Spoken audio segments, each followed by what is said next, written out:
Hey guys, back here with another video.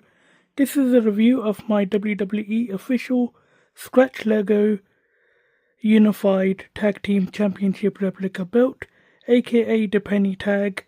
This was introduced in 2010 when Bret Hart gave this belt to the Hart Dynasty. This single belt replaced the Ruthless Aggression Raw World Tag Team titles and the WWE SmackDown Tag Team titles.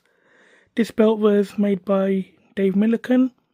It was originally supposed to debut on a brown strap, but rumours are Stephanie McMahon said that it should be on a black strap, so it debuted on black instead of the original brown that Dave Millican introduced. Not a lot of people like this belt because the design was very random. It's got Roman / Spartan helmets and it's got like Roman columns on the outer parts of the side plates and the main plate. One thing you will notice about this replica, it is relevered on a Oxblood strap. It was relevered by Elianas from Altair Belts. Today is the 7th of March 2025. The strap came in on Wednesday, the 5th of March 2025. It was a send-out strap, so I put the plates on and everything fit perfectly. It was easy to do, no problems. So let's get into this review.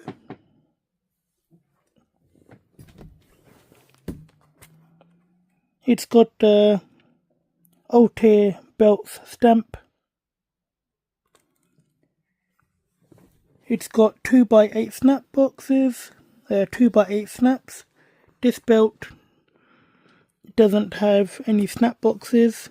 It's just plain leather, kind of like the Crumrine and the NWA Dome Globe.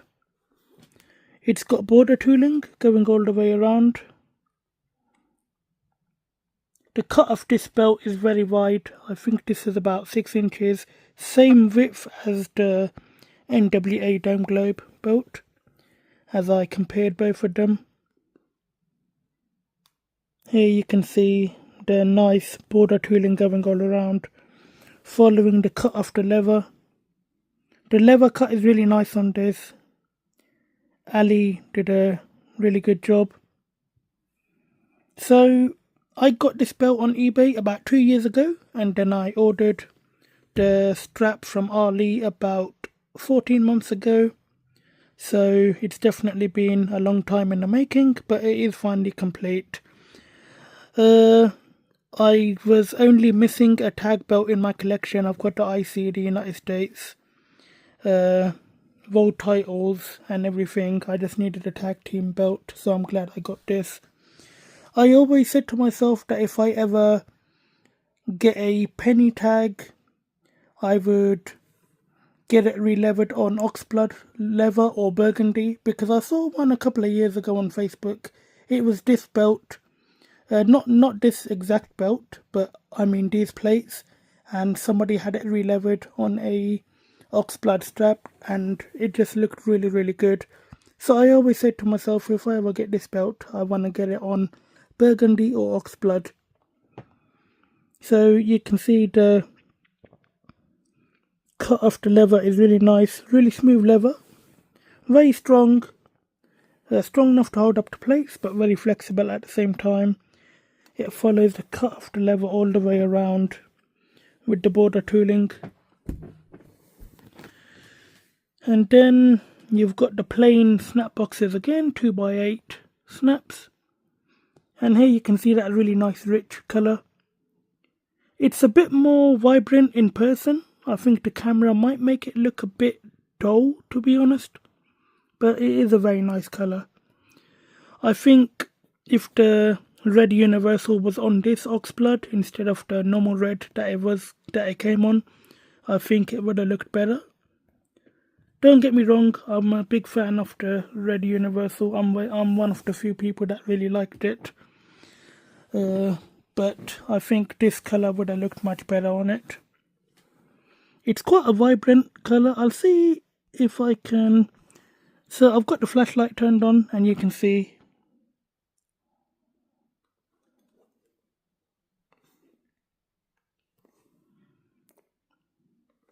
it's quite a rich colour. Really looks well on this belt, really works. To be honest, not a lot of people like this belt because it just seemed very random, the design. It had helmets on it and, it wasn't a traditional tag with globes and crowns and eagles and, that's what people were used to. So these belts weren't really that well received by belt fans. Me, I didn't like them myself, to be honest, but over the couple of years, I did start liking them. The look and the copper/rose gold colour started to, stand out, in my opinion. So let's get into the first side plate. This belt, this replica was made in 2010. It's got solid 4mm plates. These are not hollowed on the back. I think the only hollow part is here, where this part was pushed out from the back. So that part is hollow on the back. But all of this part is solid 4mm. You can see how good the stamping is. Very deep stamping for a 2010 belt. Although the Andre 87, the original Figures Inc. one, that was the most detailed belt they ever made, apart from the Master Series, which in my opinion did not need to be $2,000 because they weren't really anything special, to be honest. I think it was just a cash grab from, Figures Inc. and WWE, because we all know the quality they can produce now, so there was no need for those belts to be that expensive. But for the 2010 replica, this is amazing quality. As you can see, it's got the matte finish plating, and then it's got that rose gold as the background, which is glossy. As you can see, there might be some blemishes to these plates, maybe some plate fading, maybe a couple of scratches. This belt is 15 years old, and as mentioned, I did get it from eBay, so it is second hand, but it is in very, very nice overall condition. So you can see how the background stands out from the, you can see how the glossy part stands out from the matte finish. It's definitely dual plated. It's an amazing look, to be honest. If you see it in person, I think most people would like it. Camera doesn't do it justice. It is a very unique looking belt. So you've got I think it's a Roman helmet. So you've got the helmet looking in, and then you've got like a piece for the back of the helmet, which comes out to a spike. And then you've got these little spikes around the helmet. And you've got like a sunburst pattern as well. And then you've got these, like a Roman column going around. As I said, it is a very random design. I don't know who designed it. Normally WWE design their belts and give them to the makers to make. I don't know if WWE designed this belt themselves or Milliken designed it. But as mentioned, it was not very well received. I think people liked the nickel versions a bit more, the 2016 Raw and SmackDown ones, because it didn't have that copper plating, and I really like the nickel versions as well. Me, I'm a big fan of the current tag team belts. But now that I have this, to be honest, I don't need to get them because I only wanted one tag team belt. Next, you've got the outer side plate, the inner side plate. It's got the same Roman column going around, like the Roman pattern. Again, I'm not sure if this is a Roman pattern. I'm sorry if I'm wrong, but this is what people have been referring to as in the past 15 or so years. So, if the majority of people say it, then I guess it's right. Then you've got the column designs inside.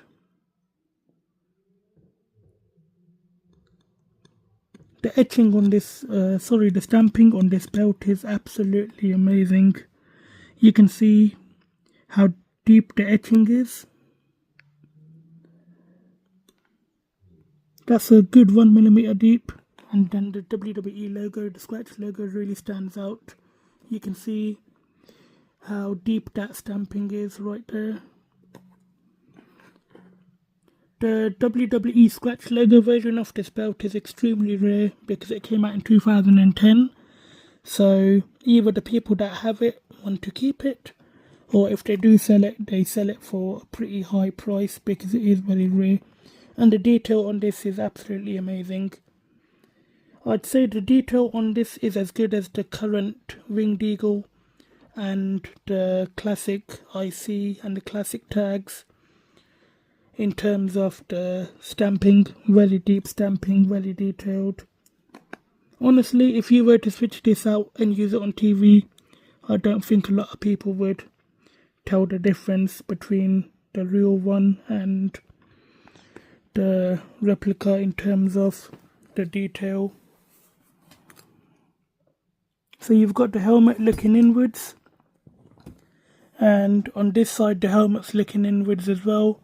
This side plate and this side plate are identical, so they're not mirrored or anything. The WWE logo is facing both ways on both the plates.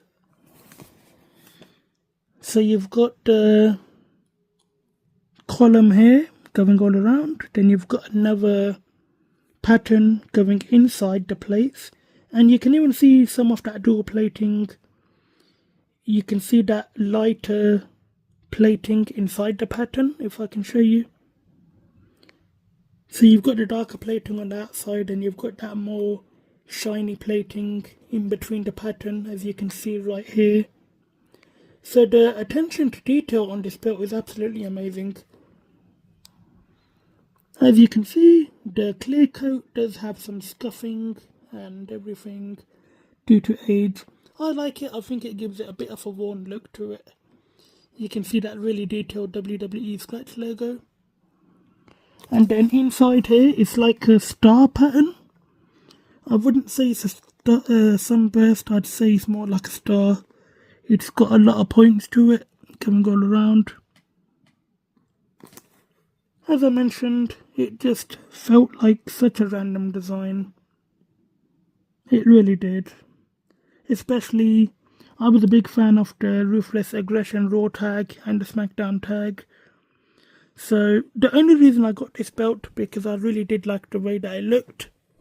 And I got it for a pretty good price. So if it wasn't for those two things, I think I would have gone for the Ruthless Aggression tags.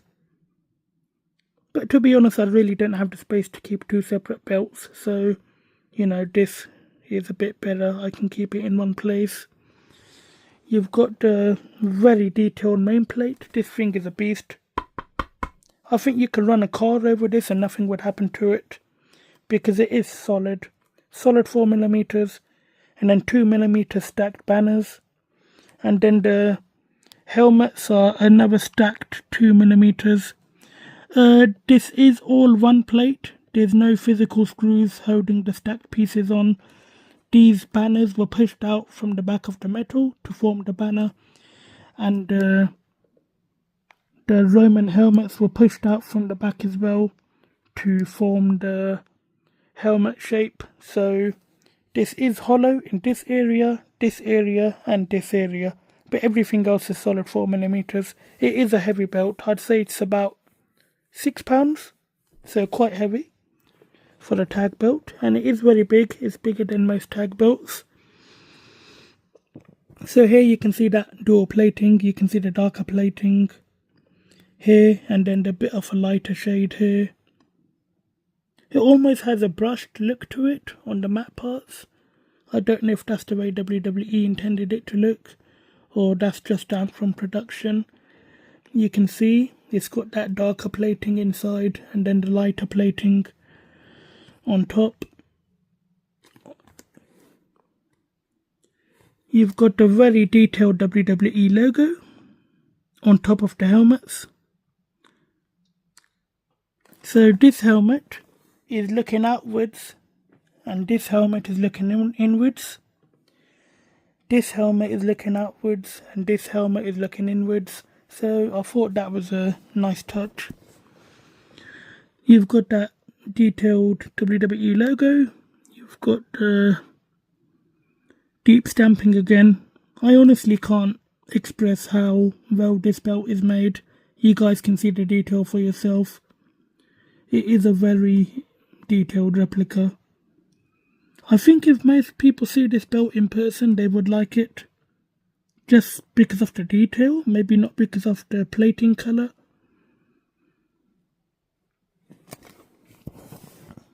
These helmets are the same as these ones. They're just much bigger. And they are stacked pieces. Well, simulation stack.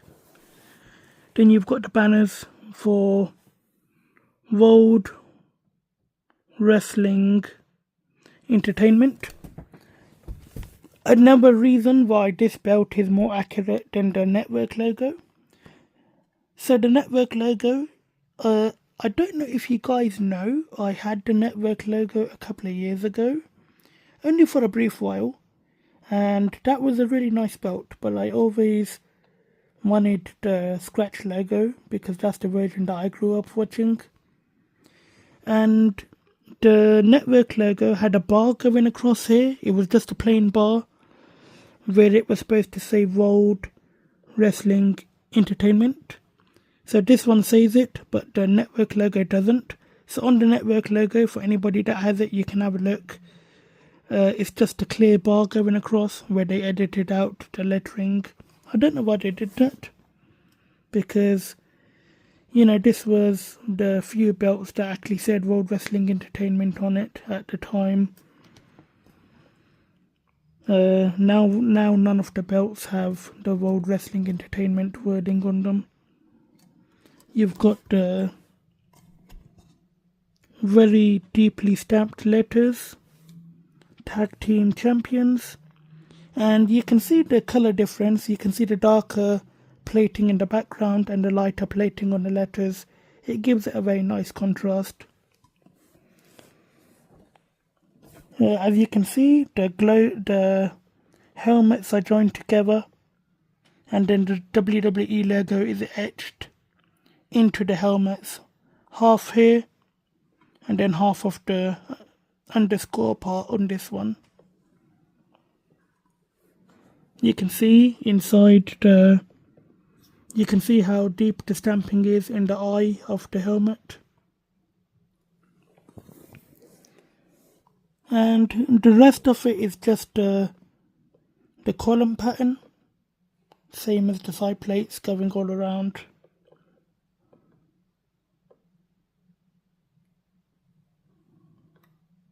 I think the only belt that has this similar pattern or design is the women's tag team belts. So if you look at the women's tag team belts, you will see a similar design and pattern on the plates. So guys, that's it for the plates. I'll show you some of the flexibility. It is a send-out strap, so you just put the screws on from the back. Really nice smooth leather backing. It's got sealed edges.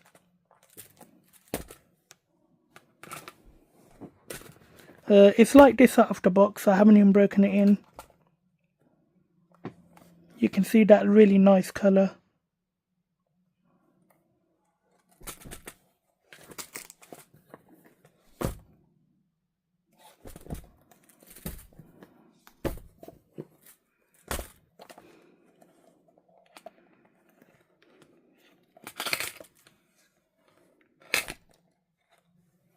It is very flexible.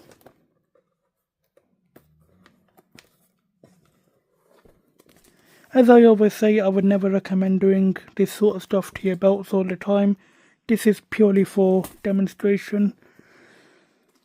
Because you don't want them broken in too much, because then they won't sit up straight. This is strong enough to sit up by itself. And in case anybody's wondering, I did not use the red background because I didn't want the strap to clash with the red. What I'll do now, I'll turn off the lights and I'll give you guys a quick look.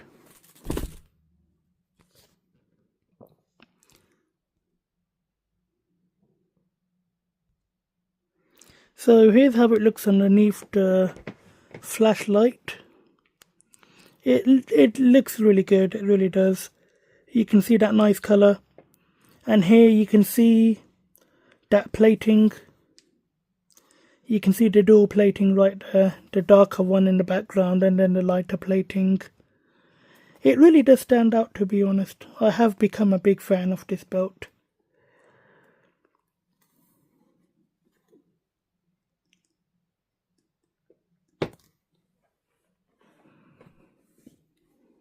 Same on this side. I think the worn look kind of gives it that ring used look. The plates aren't in bad condition by any means. They are in fantastic condition for a belt that's 15 years old. And, you know, it is a pretty heavy belt. You wouldn't think that a tag belt would be heavy, but this is a very solid. This is solid, 4mm all the way.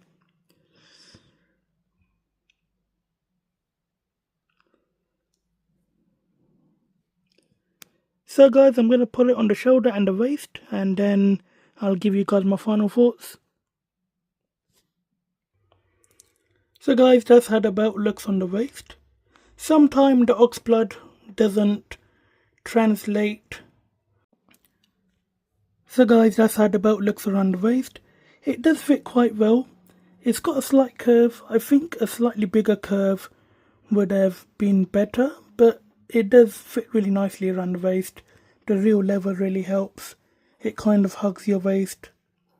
It's got a really nice feeling to it, the leather backing has. It's not a small belt. I think the main plate's about 10 inches. And then these side plates are about 5 inches, the big ones. So it's definitely not a small belt compared to more traditional style tags. But it does fit quite nicely, and it does look pretty good actually on the waist, especially on this Oxblood colour. Here's how it looks on the shoulder. It's quite a big belt. It covers most of my shoulder and half my chest. The strap is really nice. I can put my arm out and it will just stay on my shoulder. As you can see, I'm not holding it by the strap. The real leather just, contours to your shoulder really nicely, and the backing kind of sticks to your shirt. So, it does have a really nice feel to it, and it's got a nice part here. It's kind of rounded. It's got a round part between the main plate and the side plate, so it kind of sits on your shoulder and goes into the contour of your neck a little bit as well. So that's how it looks on the waist. So guys, that's it for this review. This was the look at the WWE Scratch Logo penny tag belt. It's a really nice belt. I'm so glad I got it in my collection. As some of you guys know, I am closing out my collection, so this was a belt that I really wanted, and now I got it. I've got one more belt coming, and then my collection will be complete. A couple of close friends might know what belt that is, but, everybody else will, have to wait and subscribe. Cheap plug. Please subscribe to this channel for future uploads. I got a couple of other cool videos coming, not belt related, more anime related. If you guys are into it, if you guys are into that sort of stuff, then let me know, and I'll be happy to make a couple of videos on a couple of display pieces that I got regarding certain anime programs. If you guys enjoyed this review, give it a big thumbs up, leave a like, leave a comment, please share this video. Please subscribe to this channel, it really helps. We recently reached over 1,000 subscribers a couple of months ago. So hopefully we can get 2,000 maybe at the end of the year or next year, I don't know. But, we've got the channel going strong, so I hope everybody's enjoying the content. Please subscribe, turn on the notification bell so you're notified whenever I upload a new video. And as always, thanks for watching.